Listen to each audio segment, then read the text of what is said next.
Kamusta ka-anime? Welcome sa The Anime PH Attack on Titan Special. Ngayong tapos na ang Attack on Titan manga at ipinakita na sa atin sa Attack on Titan anime ang final transformation ng Attack Titan ni Eren. Sa video na ito ay tatalakayin ko mga ka-anime kung gaano nga ba kalakas ang final form ng Attack Titan ni Eren. Tatalakayin ko ang mga kakayahan nito at pag-uusapan natin ang ilang detalye tungkol sa plano ni Eren na wasakin ang buong mundo maliban lang sa Paradise Island. Pero bago tayo magsimula mga ka-anime, kunting paalala lang, may mga impormasyon akong mababanggit tungkol sa Attack Titan na hindi pa ipinapakita sa anime ng Attack on Titan sa ngayon. Kaya naman, as usual, manga spoilers ahead. At kung nagugustuhan nyo ang mga video sa channel na ito, ay please huwag kalimutang i-click ang like button, mag-subscribe kung hindi pa kayo nakasubscribe, at i-click ang notification bell para lagi kayong ma-notify kung may bagong video upload ang The Anime PH. Ilang segundo nyo lang ito gagawin mga ka-anime, pero napakalaking tulong na ito sa amin, kaya naman maraming salamat. Bago natin pag-usapan ang mga kakayahan at kung gaano nga ba kalakas ang final form ng Attack Titan ni Eren, i-review muna natin mga ka-anime ang mga pangyayari kung papaano naging sobrang lakas na karakter ni Eren at bakit bigla siyang nagbago at nagdesisyon na i-activate ang rumbling upang wasakin ang buong mundo matapos ang 4-year time skip. Sa simula't simula, kilala na natin si Eren bilang user ng Attack Titan power. Ang kapangyarihang ito ay na-inherit niya mula sa kanyang ama na si Gracia nung mga nasa bandang 10 taong gulang pa lamang siya. And at the same time na-inherit niya rin ang founding Titan power sa kanya. Sa Season 1 ng Attack on Titan, nang malaman ni Eren na kaya niyang mag-transform sa pagiging isang Titan, sa tulong ni Hanji at ibang membro ng Sorbicorps, sinanay ni Eren ang kanyang sarili upang makontrol ang kapangyarihan ng Attack Titan. Di nagtagal nga ay unti-unti siyang nag-improve sa pag-transform at paggamit ng Attack Titan power. Nung time na yon, hindi pa niya alam ang katotohanan tungkol sa kanilang lahi at mundo outside Paradise Island. Kaya naman ang gusto lang ni Eren ay gamitin ang Attack Titan power upang patayin ang lahat ng Pure Titan sa labas ng walls para may paghiganti ang kanyang ina, mga kaibigan na pinatay ng mga Titans at makamtan ang totoong kalayaan na matagal na niyang pinapangarap. Subalit nang malaman niya at ng Sorbicorps ang katotohanan tungkol sa history ng kanilang lahi at mundo outside Paradise Island, salamat sa mga impormasyon na nakasulat sa journal ni Gracia Yeager, natagpuan nila sa basement ng dating bahay nila Eren matapos ang Battle of Shiganshina District at memory ni Gracia na namana ni Eren nung mapunta sa kanya ang Attack Titan power. Unti-unting naging malinaw kay Eren at sa kanyang mga kasamahan na hindi kailanman sila magiging malaya kahit na maubos pa nila ang mga Pure Titans dahil ang totoong kalaban ay hindi naman talaga mga Titans kundi mga tao rin lang. Mga bansa na gustong ubusin ang kanilang lahi, ang lahi ng Eldians, dahil itinuturing silang descendant of devils at banta sa kaligtasan ng daigdig. Na-realize nila during 4-year time skip na hindi titigil ang mga bansang ito na i-discriminate at atakihin sila kahit ilang taon pa ang lumipas, especially ang Marley, hanggat hindi silang lahat napapatay ng mga ito.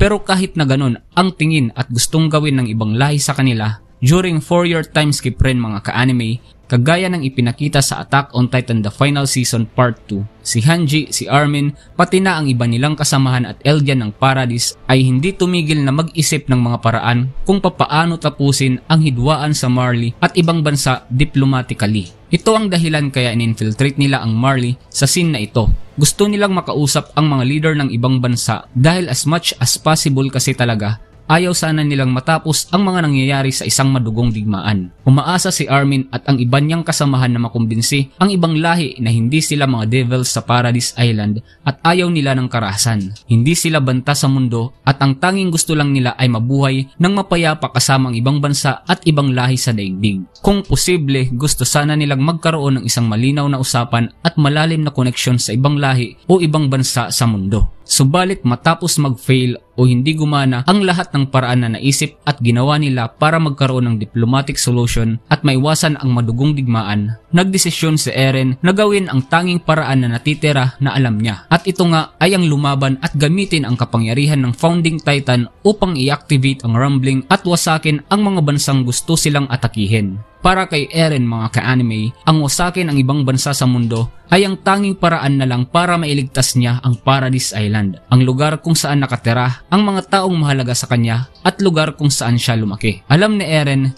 na ang lahat ng malalapit na kaibigan niya kagaya ni Mikasa at Armin ay tututol sa plano niya at alam rin ni Eren na maraming mamamatay na mga inosenteng tao sa mundo dahil sa rumbling. Subalit kagaya nga ng nakita natin, inactivate pa rin niya ito dahil kung hindi niya ito gagawin, ang Paradise Island at ang mga taong mahalaga sa kanya ay mamamatay. It's either wasakin niya ang buong mundo maliban sa Paradise Island ngayon o sila ang wasakin ng mundo sa hinaharap. Ito ang dahilan mga ka-anime kaya inactivate ni Eren ang Rumbling. Handa siyang tanggapin lahat ng galit ng mundo ng mag-isa. May ligtas lamang ang mga taong mahalaga sa kanya at makamtan ang totoong kalayaan na matagal na niyang pinapangarap. And at the same time, matapos ang paulit-ulit at walang katapusang galit at pagdurusa sa mundo.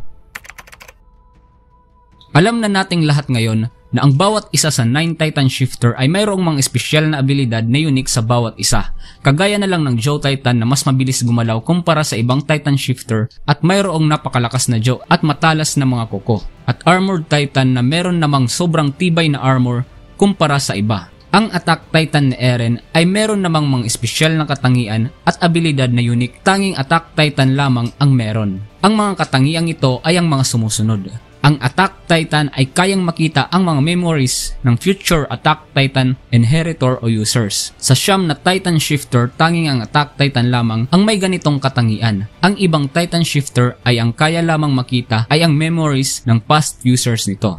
Ang ability na ito na makita ang memories ng future inheritor ng Attack Titan ang dahilan kaya nabanggit ni Eren Kruger kay Grisha Yeager sa scene na ito ang tungkol kay Mikasa at Armin kahit na hindi niya ito makilala at hindi pa ipinapanganak sila Mikasa at Armin nung time na yon. Nakita ni Eren Kruger ang memories ng future Attack Titan user which is memories ni Grisha at Eren Yeager. Kaya naman nalaman niya ang tungkol kay Mikasa at Armin. Ang ability na ito rin ang ginamit naman ni Eren Yeager upang i-push o kumbinsihin ang kanyang ama na si Grisha na kunin ang founding Titan power sa Eldian Royal Family para ma-inherit niya ito pagdating ng panahon. Kaya naman napilitan si Grisha na agawin ang founding Titan sa Royal Family kahit na nung time na yon ay wala na talaga siyang planong patayin ang Eldian Royal Family at agawin ang founding Titan power sa kanila. Mga ka-anime ang ma-realize na si Eren rin pala ang gumawa ng paraan para mapilitan si Grisha na kunin ang founding Titan power sa Royal Family ay ang isa sa pinakagusto kong twist sa istorya ng Attack on Titan. Anyway, ang isa pang katangian ng Attack Titan ay meron itong mas malakas na katawan kumpara sa ibang Titan Shifter. Nakita natin ito nang buhatin ni Eren ang isang napakalaking bato at bitbitin ito para takpan ang butas sa pader ng Shiganshina District kung saan dumadaan ang mga Pure Titans para makapasok. Kaya rin ng Attack Titan gumamit ng hardening abilities kagaya ng ibang Titan Shifter pero sa simula hindi kayang gamitin ni Eren ang hardening ability na ito ng Attack Titan. Ito ang dahilan kaya nahihirapan siyang talunin ang Armored Titan ni Reiner noon. Nagain niya lang o natutunan lamang ni Eren na gamitin ang hardening ability ng Attack Titan nung ininom niya ang battle-labeled armor na aksidenteng nahulog ni Road Race. Gamit ang hardening abilities at strong physical strength ng Attack Titan na kaya na niyang basagin sa wakas ang sobrang tibay na armor ng Armored Titan. Isa pang katangian ng Attack Titan na sobrang laki ng tulong sa labanan ay ang mas higit na endurance nito kumpara sa ilang Titan Shifter. Sa Marley, nang kinalaban ni Eren ang Warhammer Titan at Joe Titan na kaya niyang mag-transform ng 3 beses. Isa itong katangian na hindi ganun kadaling gawin, kaya naman kahit na si Porco ay nagulat nang makita na mag-transform si Eren sa pangatlong beses. Considering na si Eren ang unang nag-transform sa pagiging isang Titan that time, tapos siya pa rin ang huling Titan na nakatayo matapos ang labanan, di mapagkakaila ang tibay ng endurance ng Attack Titan. Sa labanang naganap sa Liberio Internment Zone sa Marley kung saan ang pag-atake ni Eren ay nagresulta sa pagkamatay hindi lamang ng mga high military officials ng Marley, hindi lamang ni Willy Tybur, hindi lamang ng ibang leader ng mga bansa sa mundo, kundi pati na rin ng maraming inosenteng tao na nandun at that time ay ang sinyalis na formal nang idineklara ni Eren ang kanyang gera laban sa mundo. Sa labanang yon, nakuha o naagaw ni Eren ang kapangyarihan ng Warhammer Titan sa kapatid na babae ni Willy Tybur. Since ang Warhammer Titan ang isa sa may pinakaastig na ability sa 9 Titan Shifter, nang maabsorb ito ni Eren ay naging mas malakas pa ang kanyang Attack Titan. Kagaya ng pinakita sa atin ng kapatid na babae ni Willy Tybur, ang user ng Warhammer Titan ay pwedeng gumamit ng Titan Crystal Hardening ability at kontrolin ang konektadong katawan ng Warhammer Titan mula sa malayo. Sobrang useful ng abilidad na ito para sa akin dahil ang user ng Warhammer Titan ay protektado ang katawan at hindi kayang saktan kahit matagpuan ito ng mga kalaban maliban na lang syempre kung nasa malapit ang Joe Titan dahil ang Joe Titan ay kayang basagin ang crystal hardening na ito. Anyway, kaya rin gumawa ng iba't ibang bagay o weapon ang Warhammer Titan gamit ang hardening ability nito. Ilan sa mga kaya nitong gawin na ipinakita ay ang mga sandata kagaya ng latigo, crossbow at isang warhammer. Kaya rin nitong makagawa ng napakaraming spikes sa lupa o sa katawan nito. Sobrang tulis, ang mga spikes na ito ay kayang tusukin nang walang kahirap-hirap ang katawan ng mga kalaban o ng isang Titan. Ang ability na ito ay maraming beses na ginamit ni Eren sa Chapter 117 nung kinalaban niya ng sabay-sabay ang Joe Titan, Armored Titan at mga sundalo ng Marley. Lahat ng astig na ability ng Warhammer Titan na nabanggit ko kanina ay kaya nang gamitin ng Attack Titan ni Eren. Kaya naman sobrang lakas na nito. Sa isang one-on-one na labanan ay siguradong panalo na si Eren kahit hindi pa nagagamit noon ni Eren ang Founding Titan Power.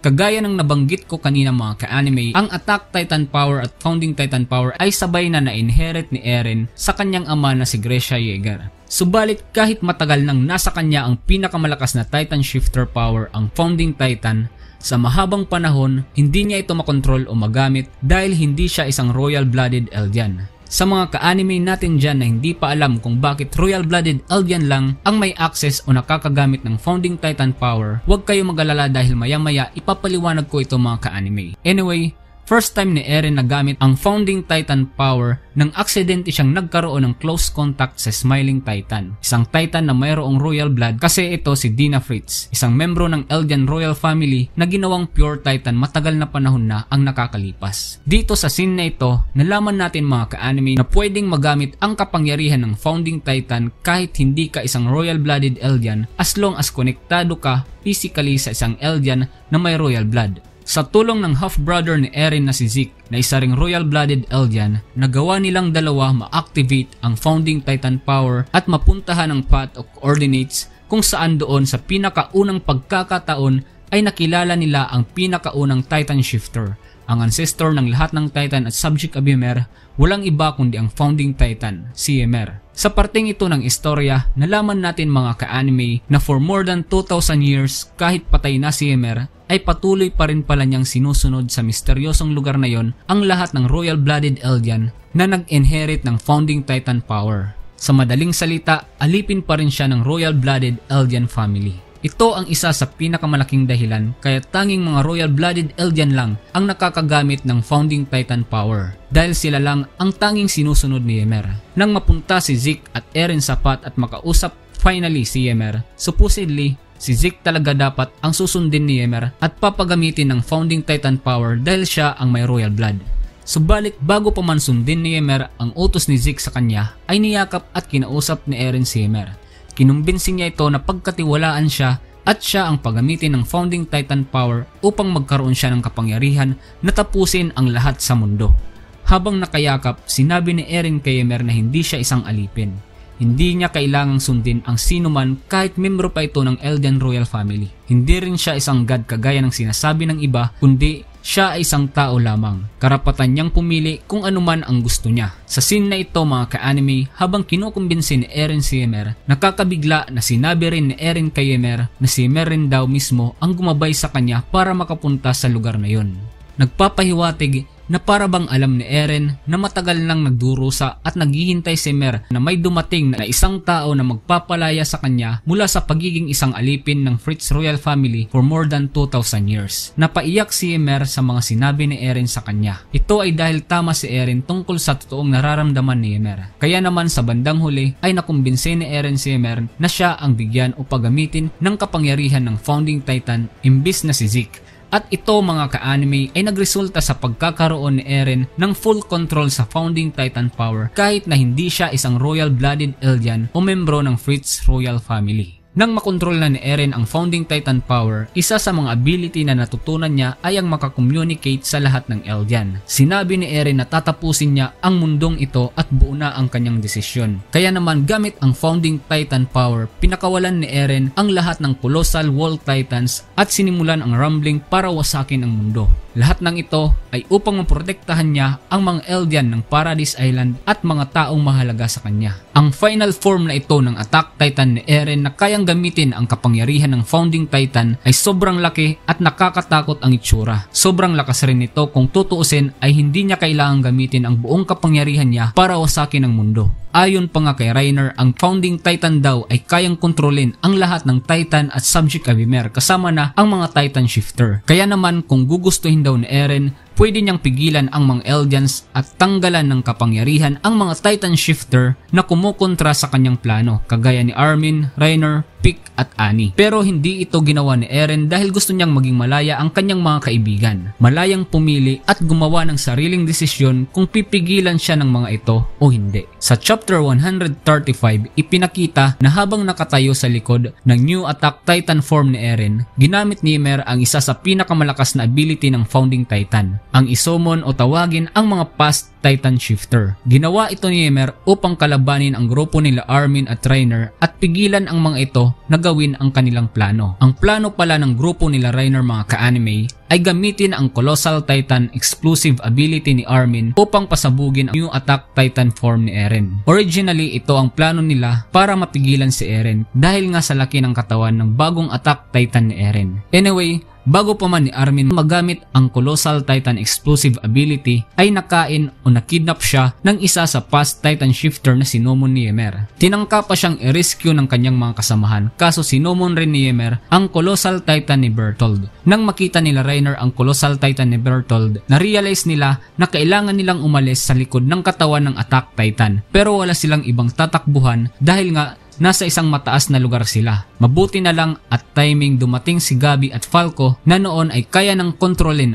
ang kanyang Flying Joe Titan power. Ang Flying Titan na ito ni Falco ay patunay na may mga Titan Shifter rin sa nakaraan na kayang lumipad. Sobrang useful at powerful ng abilidad na ito kung iisipin, mga ka-anime, dahil ibig sabihin nito ay kaya rin ni Eren o ni Ymir mag-summon ng mga Flying Titan Shifter upang atakihin ang anumang airship na magtatangkang atakihin sila mula sa langit. Ang sobrang lakas ng mga abilidad na ito na taglay ni Eren ngayong kaya na niyang kontrolin ang Founding Titan power, mga ka-anime, ay patunay na kung matatalo o mapipigilan man si Eren ng kanyang mga kaibigan, hindi ibig sabihin na kulang si Eren sa lakas para manalo o kakayahan na patayin ang sino man na kumukontra sa kanya. Kagaya nga ng nabanggit ko kanina, kayang-kaya ni Eren pigilan ang grupo nila Armin at Reiner gamit ang kapangyarihan niya na kontrolin lahat ng Subject Abimer kasama na ang mga Titan Shifter. Kaya naman kung matatalo man si Eren sa huli, ito ay dahil binigyan niya ng fighting chance at kalayaan na mamili ang mga tao, especially ang kanyang mga kaibigan, kung pipigilan siya ng mga ito o hindi. Ganon kalakas, mga ka-anime, ang kapangyarihan ng final form ng Attack Titan ni Eren na kayang gamitin ang Founding Titan power. Hindi niya na kailangan i-absorb ang ibang Titan Shifter power kagaya ng Armored Titan, Joe Titan o Female Titan dahil kaya niyang isomon at kontrolin ang mga past Titan Shifter at gamitin ang mga abilidad ng mga ito. Kung ikukumpara si Eren sa ibang user o nakaraang user ng Founding Titan power, di hamak na lubhang mas malakas si Eren dahil kaya niyang gamitin ang full power ng Founding Titan. Hindi kagaya ng mga Royal-blooded Eldian na limitado lang ang nagagamit na Founding Titan power dahil apektado sila ng sumpa at iduluhiya ng ika-145th King na si King Carl Fitz. Anyway, sa tulong ni Ymir, ang knowledge ni Eren tungkol sa nakaraan at sa hinaharap ay sobrang lawak. Taglay ni Eren ngayon ang kapangyarihan na walang katulad. Kahit na magsama-sama pa ang military forces ng lahat ng bansa sa mundo, ay hindi siya kayang pigilan ng mga ito. Kung gugustuhin rin ni Eren, pwede niyang tanggalan ng kapangyarihan ang ibang Titan Shifter anumang oras para wala na talagang makapigil sa kanya na wasakin ang buong mundo at itira lamang ang Paradise Island. Sa puntong ito ng istorya, mga ka-anime, masasabi kong godlike na si Eren sa mundo ng Attack on Titan. At dito nagtatapos, mga ka-anime, ang topic natin tungkol sa kung gaano kalakas ang final form ng Attack Titan ni Eren. Kahit na 3 Titan Shifter power lang ang taglay niya, since kaya niyang magamit ang full potential ng Founding Titan, para na ring taglay ni Eren ang buong kapangyarihan ng 9 Titan Shifter. Si Eren na ang pinakamalakas na user ng Attack Titan, Warhammer Titan at syempre Founding Titan sa history ng Attack on Titan. Maraming salamat, mga ka-anime, at umabot kayo sa punto ng video na ito. Sana ay nakatulong kami para mas makilala pa ang mga karakter sa paborito nating anime na Attack on Titan. Feel free to leave a comment below para ma-shoutout namin kayo sa susunod na mag-upload kami ng video. Please pakihit ng like button at mag-subscribe kung di ka pa nakapag-subscribe. Muli, maraming salamat, mga ka-anime. Shoutout nga pala sa mga ka-anime natin na sila Jan Andrew Milares, Klein Andrew Escote, Mike Edgar Maniego, Elin ng Karing, at syempre sa inyong lahat, mga ka-anime. Muli, maraming salamat sa walang sawang suporta sa The Anime PH.